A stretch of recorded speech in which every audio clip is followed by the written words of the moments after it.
Hello welcome back. Welcome to engineers platform. This is Rajkamal. Hello guys, आज का topic जो है वो हमारा कुछ ऐसा होगा सर। चार्ज, आवेश यानी करंट, धारा, वोल्टेज, विभव, पावर, शक्ति और एनर्जी, ये क्या होते हैं टॉपिक सर। हमारा ये जो आईटीआई के रेगुलर अगर सीरीज देखते हो तो आईटीआई का हमारा स्पेशल सीरीज चल रहा है जो आईटीआई वालों को काफी हेल्प कर रहा है। तो इस सीरीज में हम लगातार कंटिन्यू कर रहे हैं आप लोगों के लिए और बेसिक थॉट्स उठाते हैं और बहुत सिंपल वे में आपको समझाने की कोशिश करता हूं। ओके, सो आज के टॉपिक में है, today's topic is charge, current, voltage, power and energy. सबसे बेसिक थॉट्स को हम स्टार्ट कर। जैसे चार्ज कहता है, आवेश क्या होता है? धनात्मक आवेश आपने देखा होगा, ऋणात्मक आवेश भी देखा होगा, यानी पॉजिटिव चार्ज और नेगेटिव चार्ज। हम हिंदी इंग्लिश बोर्ड दोनों कंबाइन करते हुए चलेंगे ताकि आपको किसी भी तरीके का कोई कंफ्यूजन ना देखने को मिले। मैं बात करूं सर, अगर यहाँ पे चार्ज की यानी आवेश की, आवेश होना, आवेश आना मतलब चार्ज, एनर्जी, पोटेंशियल। ओके, एक तरीके से यही चीज होता है, आवेशित हो जाना। ओके, सो यह एक परमाणु का क्या है सर? एक विद्युतीय गुण है। इट इज आप कह सकते हो यह एक परमाणु का विद्युतीय गुण होता है जो पदार्थ में निहित होता है। हर जो पदार्थ के अंदर होते हैं, एक पदार्थ का गुण है ये परमाणु, कह सकते हो यह परमाणु के विद्युतीय गुण होता है। परमाणु सबसे छोटा पार्टिकल होता है, परमाणु कण के सबसे छोटा पार्टिकल होता है सर।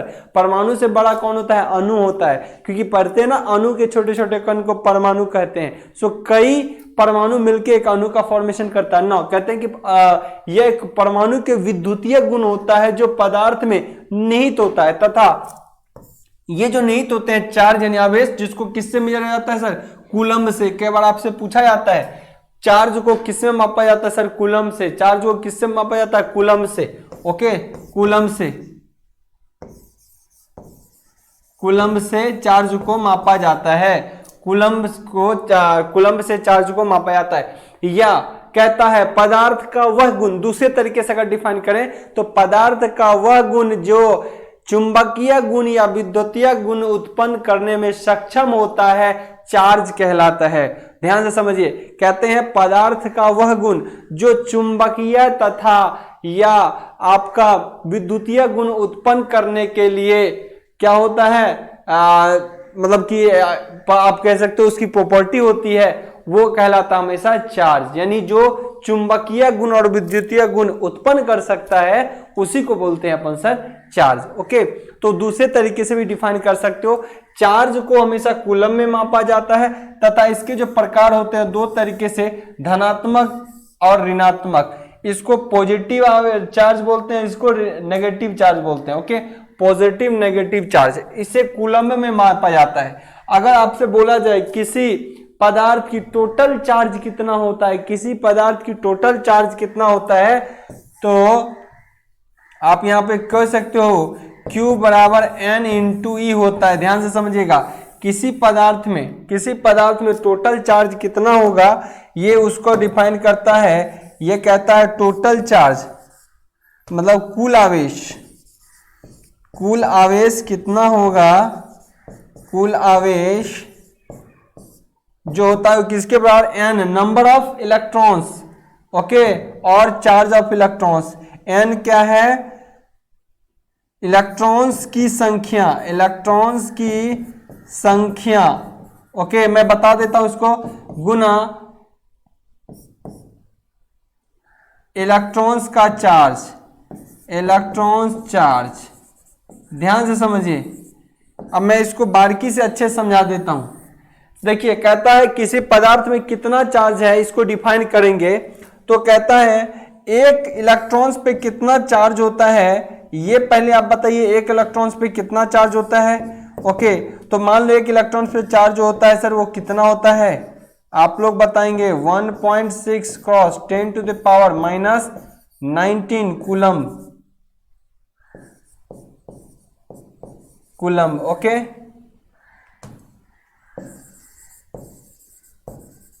कूलम्स। एक इलेक्ट्रॉन पे इतने चार्ज होते हैं। तो मान लो कुल आपसे 50 इलेक्ट्रॉन्स है कहीं पे, किसी पदार्थ में कितना है सर? 50 इलेक्ट्रॉन्स। तो कुल आवेश कितना हो जाएगा सर? 50 गुना एक इलेक्ट्रॉन्स पे चार्ज, वही कुल आवेश हो जाएगा। क्लियर है? अभी मैं इसको और भी ब्रीफ में बता दूंगा आप लोगों को, तो मुझे लगता है कि आप लोग को बेहतर तरीके से समझ आना चाहिए। एक इलेक्ट्रॉन्स पे चार्ज कहता है सर 1.6 × 10 पावर इतना कूलम होता है।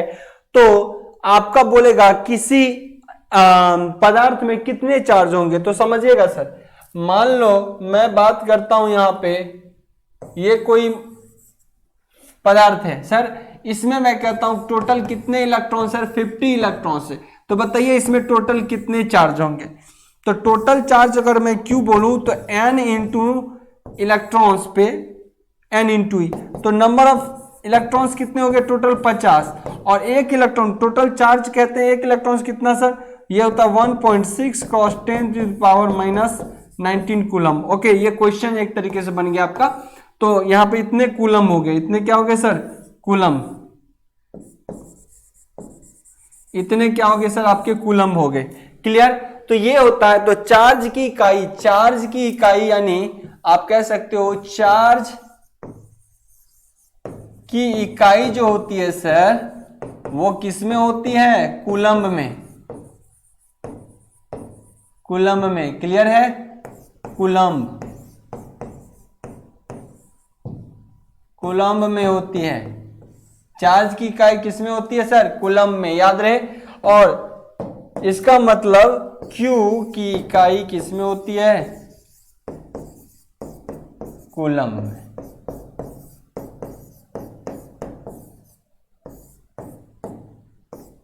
कूलम में। ओके, चार्ज की इकाई कूलम में। और किसी पदार्थ में पूछे कितनी चार्ज है, तो आपको यह बोल दे कि इलेक्ट्रॉन की संख्या 50 है या इलेक्ट्रॉन की संख्या 5000 है, 25000 है, और गुना आप चार्ज कर दीजिए सर, एक इलेक्ट्रॉन्स की पर कितना चार्ज, तो उतना कूलम में हो जाएगा, कितना, कूलम में। और ये तो नंबर है, ये कूलम है, सो Q आपको निकल जाएगा। इसको डिनोट किससे करते हैं, चार्ज को Q से। चार्ज को अगर सर आपको डिनोट पढ़ना हुआ है तो चार्ज को आप कैसे डिनोट करते हो सर, कैपिटल Q से, या बहुत जगह स्मॉल q से डिनोट करते हैं सर चार्ज को।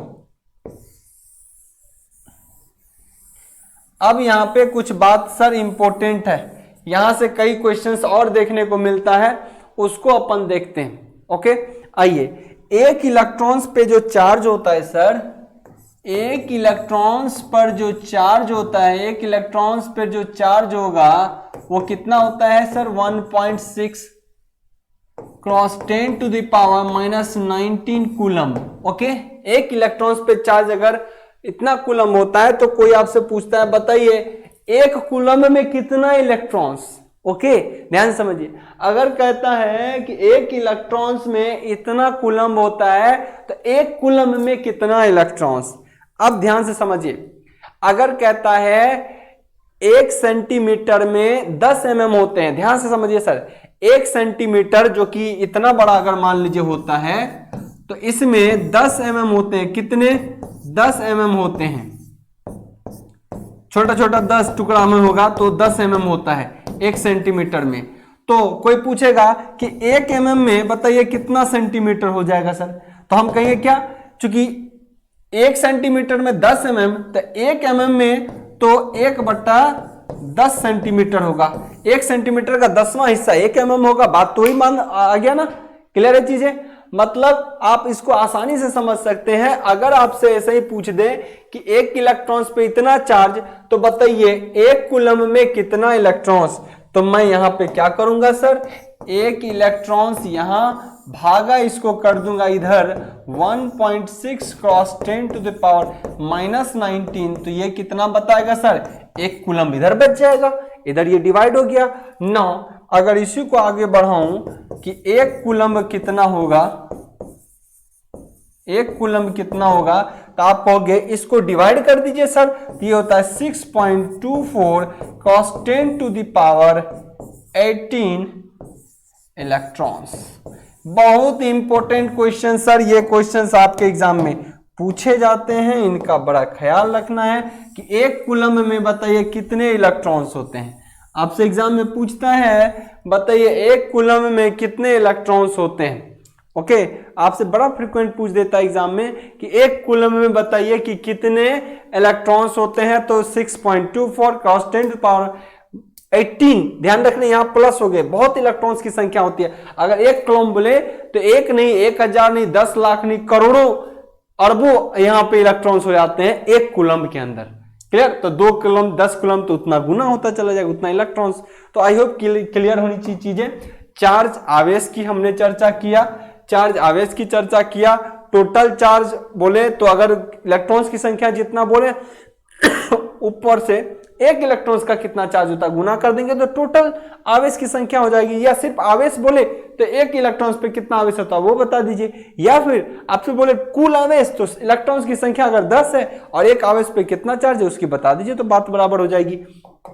नेक्स्ट है कि चार्ज की इकाई कूलम्ब में होती है, कई बार इसकी इकाई पूछ दी जाती है, तो ये भी आपके लिए बड़ा इंपॉर्टेंट है। क्यू से इसको डिनोट करते हैं, ये भी चीज आपके समझ में आनी चाहिए। नौ बोला एक इलेक्ट्रॉन्स में सर अगर इतने कूलम्ब होते हैं तो ये बताइए कि एक कूलम्ब में कितने इलेक्ट्रॉन्स, तो एक कूलम्ब में सर देखिए 10⁻+ आ गया है, 10⁻+, 6.24 क्रॉस 10⁻18, मतलब कि अब 10 पे पावर देते जाओ, 18 को शून्य, एक पे 18 शून्य देते चले जाओ सर, उतने इलेक्ट्रॉन्स और गुना 600 और करना है। तो इसका मतलब एक कूलम्ब में बहुत इलेक्ट्रॉन्स होते हैं, एक कूलम्ब में बहुत इलेक्ट्रॉन्स होते हैं। क्लियर। और चार्ज जो होता है बहुत माइन्यूट होते हैं, चार्ज जो होते हैं सर बहुत कम होता है। जो एक इलेक्ट्रॉन्स पे चार्ज होता है ये नेगेटिव में होता है, 1.6 क्रॉस 10⁻−19, मतलब नेग्लिजिबल चार्ज होते हैं। ओके, तो लेकिन कूलम्ब की बात करते हैं तो उसमें इतना ज्यादा इलेक्ट्रॉन्स ले लेते हैं कि काफी हेवी हो जाता है। आइए सर, सो आई होप इनके बारे में आपको अच्छी जानकारी मिल गई होगी। एक कूलम्ब जो होता है वो इतने इलेक्ट्रॉन्स के बराबर होता है। कई बार एग्जाम में आपसे पूछता है सर, आगे मैं एम्पियर में बताऊंगा, एक एम्पियर में बताइए कितने इलेक्ट्रॉन्स होते हैं, कितने इलेक्ट्रॉन्स होते हैं। कई बार ऐसा भी क्वेश्चन पूछता है जिसकी जानकारी मैं आगे दूंगा, जिनकी जानकारी आगे दूंगा। तो मैं उम्मीद करता हूं चार्ज को आप समझ चुके होंगे किस तरीके से चार्ज होते हैं और एग्जाम में क्वेश्चन किस तरीके से देखे जाते हैं। नौ दूसरा करंट, धारा, दूसरा पॉइंट है हमारे लिए करंट मतलब धारा।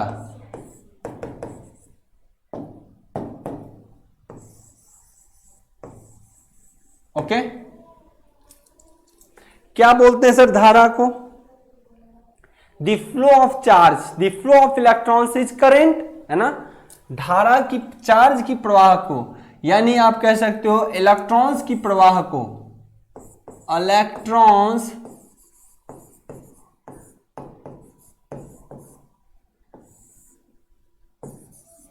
की प्रवाह को धारा कहा जाता है।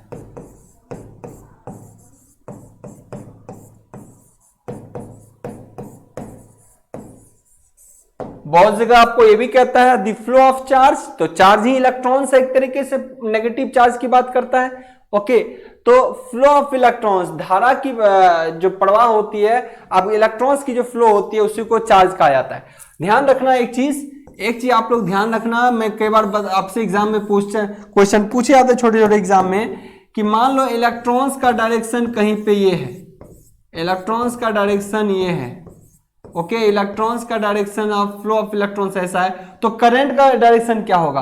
तो ध्यान रखिएगा सर, अगर इलेक्ट्रॉन्स का डायरेक्शन ये होता है तो फ्लो ऑफ इलेक्ट्रॉन्स, करंट हमेशा अपोजिट होता है। धारा की जो प्रवाह होती है, धारा का दिशा जो होता है हमेशा चार्ज यानी इलेक्ट्रॉन्स की दिशा के उल्टा, विपरीत होता है। तो कई बार ये भी क्वेश्चन पूछा जाता है ना, कि धारा की दिशा फ्लो ऑफ इलेक्ट्रॉन्स यानी इलेक्ट्रॉन्स के प्रवाह की किस डायरेक्शन में होता है? अपोजिट डायरेक्शन में। अगर इलेक्ट्रॉन्स इधर जा रहा है तो वो होल से रिकमेंड करेगा, इसका मतलब होल्स इधर आ रहे हैं।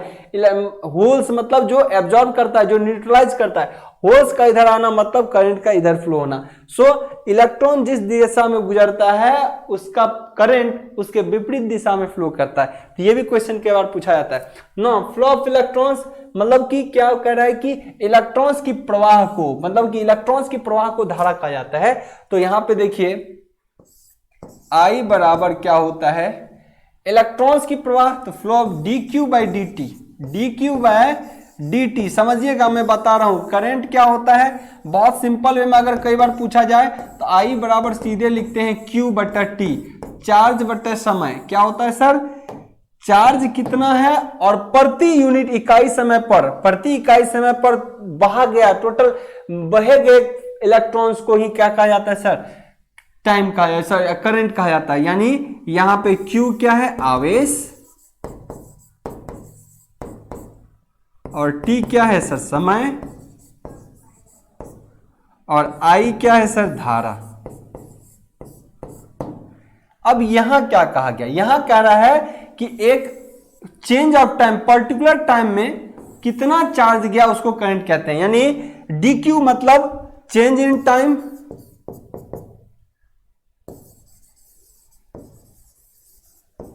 चेंज इन टाइम, dq मतलब चेंज इन आवेश, चेंज इन चार्ज। ओके, सो मतलब कि इतना सेकेंड में, इतना समय में, इतना सेकेंड में कितने आवेश का फ्लो हो गया, इतने समय में कितने आवेश का फ्लो हो गया, उसी को कहा जाता है करंट। मतलब इकाई समय, प्रति इकाई समय, मान लो एक सेकेंड में कितना इलेक्ट्रॉन्स गुजर गया, वही उसका उतना करंट कहलाता है। सपोज दैट मैं कहता हूं इकाई सेकेंड में 500 चार्ज फ्लो कर गया, इकाई समय में 500 चार्ज फ्लो कर गया, दैट इज 500 करंट। अगर कोई गया इकाई समय में 2 चार्ज फ्लो कर गया, 2 चार्ज फ्लो कर गया, इसका मतलब 2 एम्पियर करंट। ओके, मैं अभी बताता हूं। सो आपसे कई बार इस पे क्वेश्चन पूछे जाते हैं छोटे छोटे एग्जाम में। Q बराबर कई बार ले लेता है I इंटू टी। चार्ज जो आवेश होता है ना, आवेश जो होता है सर, वो करंट इंटू टाइम का गुणनफल होता है। तो ये फॉर्मूला एक ही है, Q बराबर I इंटू टी हो गया। सो यहाँ पे चार्ज आई करंट समझना है dq बाई dt। कई बार एग्जाम में ऐसे फॉर्मूले पूछे जाते हैं। तो change in time, change in charge, यहाँ पे चेंज इन टाइम सिर्फ टाइम बटा चार्ज दे दिया, तब भी बात वही है। ओके, सो इसको कैसे आप एग्जाम में पूछता है, याद देखिए। Q बराबर क्या है सर? I बराबर क्या है? Q बट्टा टी। तो एक चीज कह सकते हैं, इकाई समय, इकाई समय में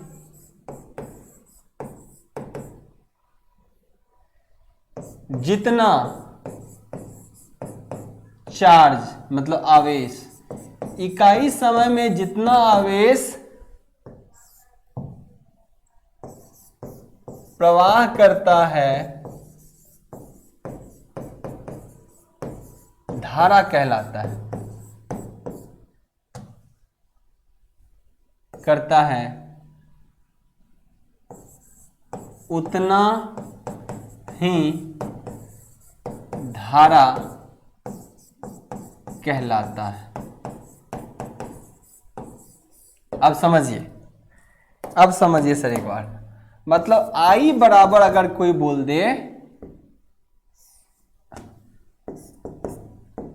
1Q और 1 सेकेंड में, इकाई समय में 1 सेकेंड ले लिया, समय कितना लिया? इकाई सेकेंड में टोटल जितना भी चार्ज होगा वो उसका उतना ही करंट कहलाता। मान लो यहां 1 दे दिया, तो इकाई समय में टोटल जितना आपका इकाई टोटल चार्ज होगा वही उसका 1 एम्पियर कहलाता। सो ध्यान से समझिए, यहां भी 1 कर दिया, यहां भी 1, यहां। सो इकाई समय में जितना चार्ज होगा वही उसका करंट होता है। इकाई समय में जितना चार्ज होता है, इकाई समय में जितना चार्ज होता है वही उसका करंट करता है। तो इकाई समय क्या है?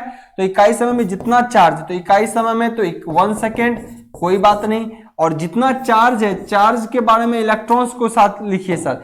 एक चार्ज में कितना इलेक्ट्रॉन्स? ओके, एक चार्ज में कितना इलेक्ट्रॉन्स? तो आप कह सकते हो इकाई समय में कितना electron? 6.24 cross 10 to the power 18 electrons. ध्यान से समझिए सर, एक चार्ज बराबर, एक चार्ज बराबर कितना इलेक्ट्रॉन्स होते हैं? इकाई समय में कितना चार्ज, इतना ही इलेक्ट्रॉन्स होते हैं कि नहीं? चार्ज यहां आइए सर, इससे पहले वाला में देखिए, इससे पहले वाला में देखिए, ये बताया हूं, एक कूलम में कितना इलेक्ट्रॉन्स? इतना लोग। एक कूलम में कितना इलेक्ट्रॉन्स? इतना। और कूलम किसकी इकाई है सर? चार्ज की। कूलम किसकी इकाई है? चार्ज की। सो वही बात मैं कह रहा हूं यहां पे, एक कूलम क्या हो गया? एक कूलम पर सेकेंड। एक कूलम में कितना इलेक्ट्रॉन्स? इतना सेकेंड।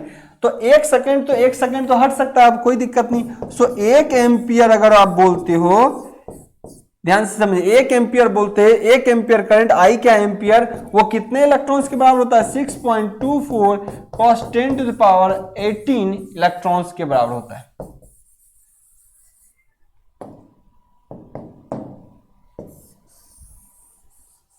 ओके, एक इलेक्ट्रॉन्स कितने के बराबर होता है सर? 6.24 कांस्टेंट पावर 18 इलेक्ट्रॉन्स के बराबर होता है 1 एम्पियर। क्लियर है, इनका ख्याल रहे सर। तो इसकी इकाई जो होती है, इसकी इकाई क्या होती है, एम्पियर। इसकी इकाई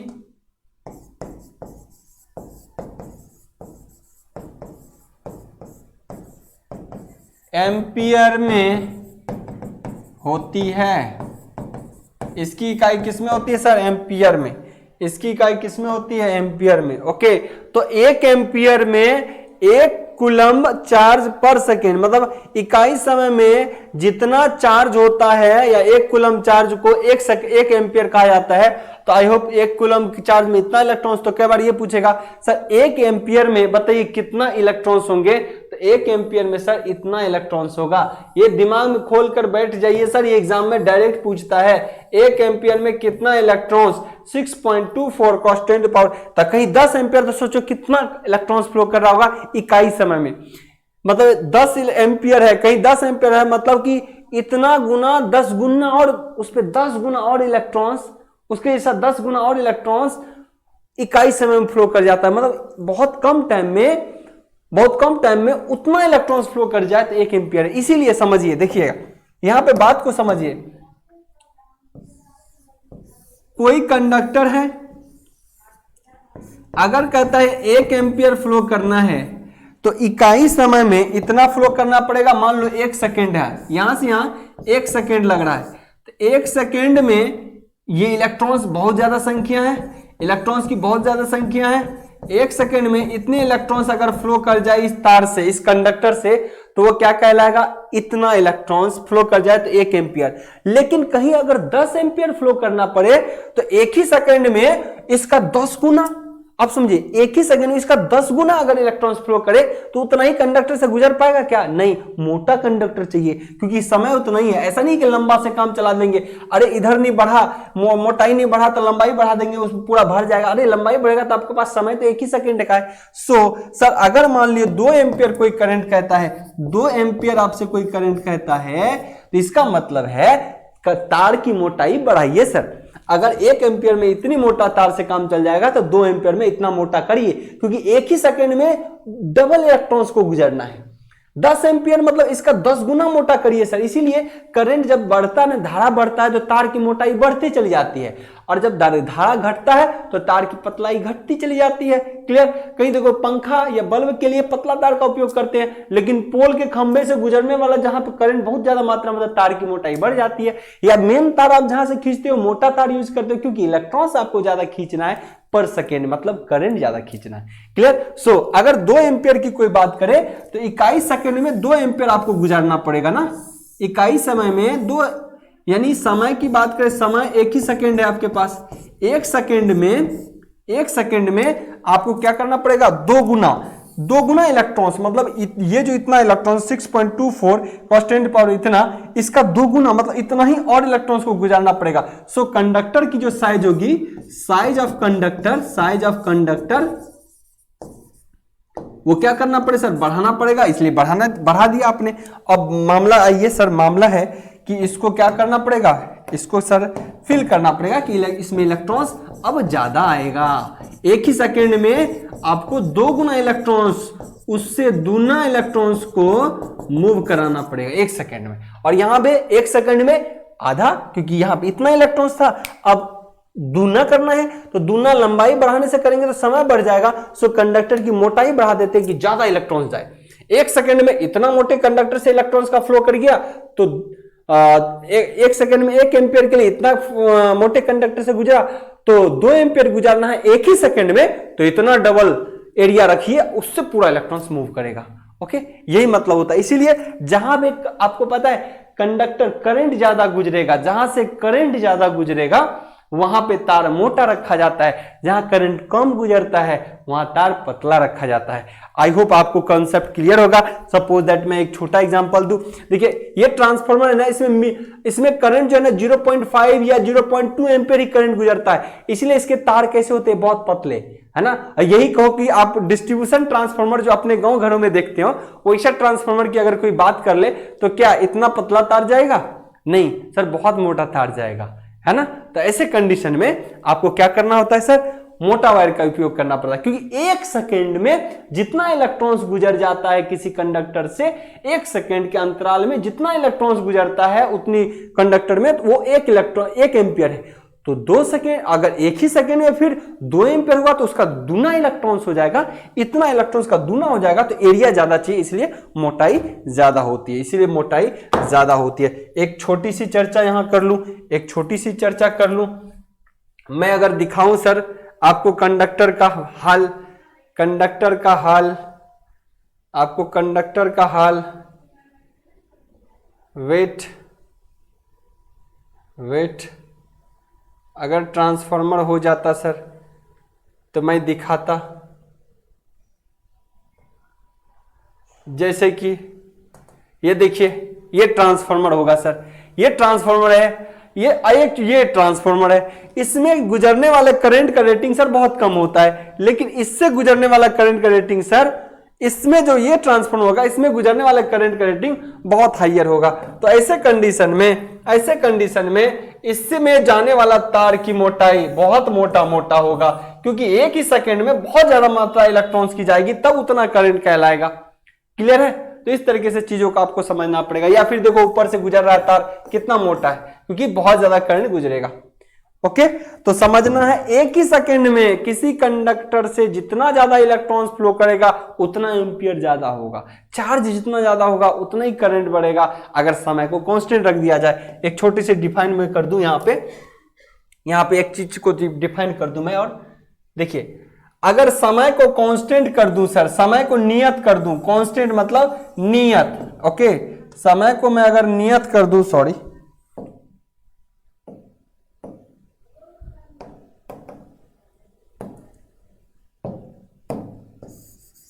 कांस्टेंट कर दूं, इसको नियत कर दूं, कांस्टेंट मतलब नियत, तो जितना आपका करंट बढ़ेगा मतलब चार्ज बढ़ेगा उतना ही करंट बढ़ेगा।